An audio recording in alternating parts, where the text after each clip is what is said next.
Alors, je vous écoute.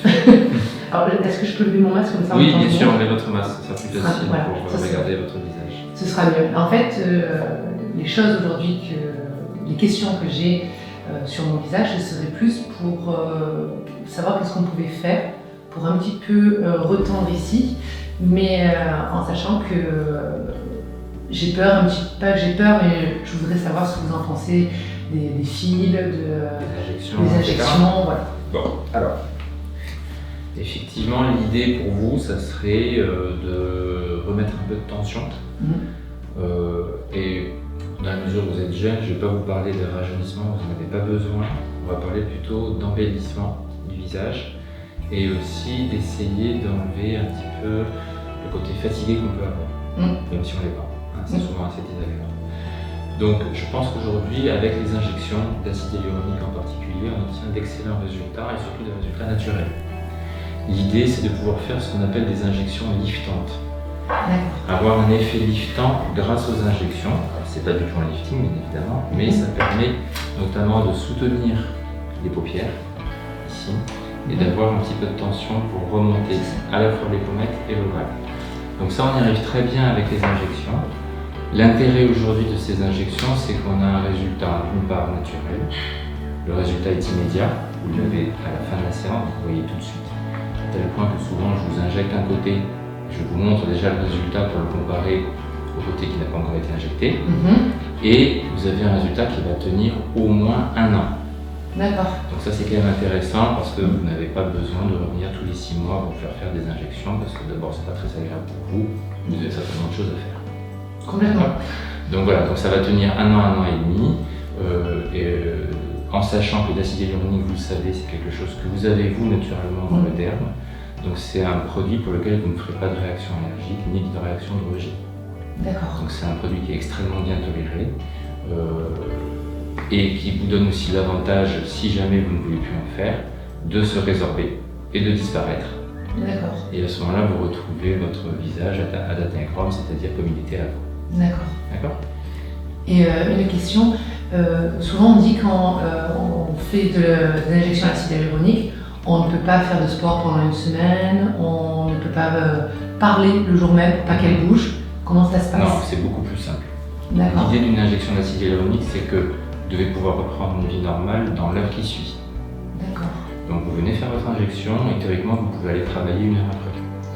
Vous pouvez parler, vous pouvez faire du sport le lendemain, peut-être pas le jour même, mais vous pouvez dès le lendemain reprendre une vie tout à fait normale. D'accord. Il n'y a pas de précaution particulière, vous pouvez vous remaquiller, vous pouvez faire un peu ce que vous voulez tout de suite.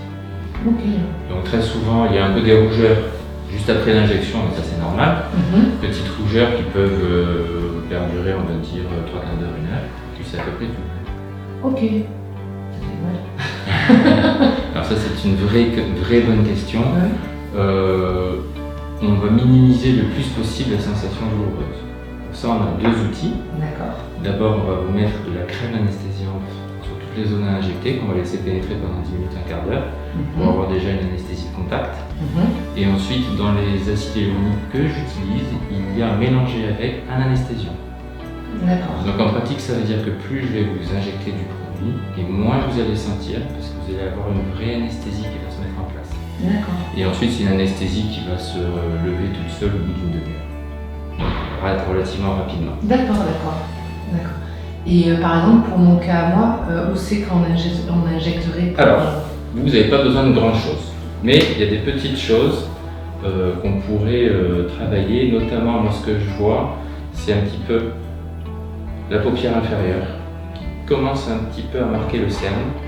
J'ai toujours eu. Voilà, donc ça c'est une question d'anatomie, et puis très souvent aussi on a, avec un petit peu l'âge, avec après une grossesse, un enfant, etc., le travail, une perte de densité de la pommette. Oui. La pommette, elle joue un rôle de soutien au niveau de la paupière inférieure. C'est comme une fondation. Si la fondation s'effondre, la paupière s'effondre avec, et on se retrouve avec une paupière qui descend de plus en plus bas. C'est logique. Et qui vous donne la fatigue. Donc là, l'idée, c'est de trouver quelques points d'injection pour restructurer cette pommette et redonner du soutien à la paupière. D'accord. Et ça va sublimer le regard, ça va vous défatiguer. D'accord. D'accord. Et ça, c'est très intéressant. tout en restant extrêmement naturel, parce qu'il n'est pas question, bien évidemment, de gonfler la pommette. Ouais, non. Le sujet, c'est pas du tout de donner du volume à la pommette, Non. c'est de restructurer la position de la pommette par rapport à la paupière. D'accord. D'accord ? En faisant ça, c'est ce qu'on appelle l'effet lifting. On va avoir aussi une remise en tension très légère, éventuellement au niveau de l'ovale. D'accord. Alors en touchant ici, ça va retendre ici. Exactement. Il n'y a pas besoin de toucher ici. Non. D'accord. Dans votre cas en particulier, vous n'en avez pas besoin. Si on injectait au niveau de l'ovale directement, on risquerait d'alourdir votre ovale D'accord. et du coup d'alourdir le visage. Et c'est pas ce qu'on recherche, c'est l'effet inverse. Le vieillissement du visage, et ça c'est quel que soit l'âge, c'est un petit peu un effondrement des structures. Hein, c'est un effondrement vertical. Donc l'idée c'est plutôt de faire un mouvement inverse, ascendant. Si je vous injecte en bas, je vais accentuer cette impression d'effondrement vertical. D'accord. Voilà. Moi qui croyais plus remplir ici, en fait, non, Et oui, ici. c'est souvent très étonnant. On va injecter un point pour avoir un effet ailleurs. On va injecter les pommettes aussi pour atténuer les sillons. Parce que les sillons sont créés en partie par un effondrement des pommettes et un relâchement à ce moment-là sur le sillon. Si je vous injecte directement dans le sillon, très souvent il n'y a pas de résultat. Et l'idée quand même, c'est que lorsque l'on fait une photo avant et une photo après, on ait une vraie différence. On se dit, waouh, là c'est chouette. Ouais, c'est chouette. Il faut vraiment que ça se voit. Et ça, quelle que soit la quantité de produit qu'on va vous injecter. D'accord. C'est-à-dire que ça aussi, c'est un autre point très important. Les ampoules d'acide hyaluronique sont des petites ampoules qui contiennent 1 millilitre de produit. D'accord. C'est une goutte, hein, c'est une grosse goutte. Ok. Ce produit, si je vous le saupoudre un petit peu partout dans le visage, vous comprenez bien qu'un millilitre réparti partout, ça ne passera rien. Alors on peut le faire éventuellement quand on va traiter individuellement des petites pilules, ça marche, mais dans le cas d'une restructuration du visage, on va utiliser plus de produits. On peut être amené à utiliser une ampoule, 2, 3, 4, et ainsi de suite. En sachant qu'il faut quand même toujours garder à l'esprit qu'on est sur une quantité d'un millilitre à chaque fois. Donc des petites quantités. Bon, vous avez répondu à toutes mes questions. Parfait.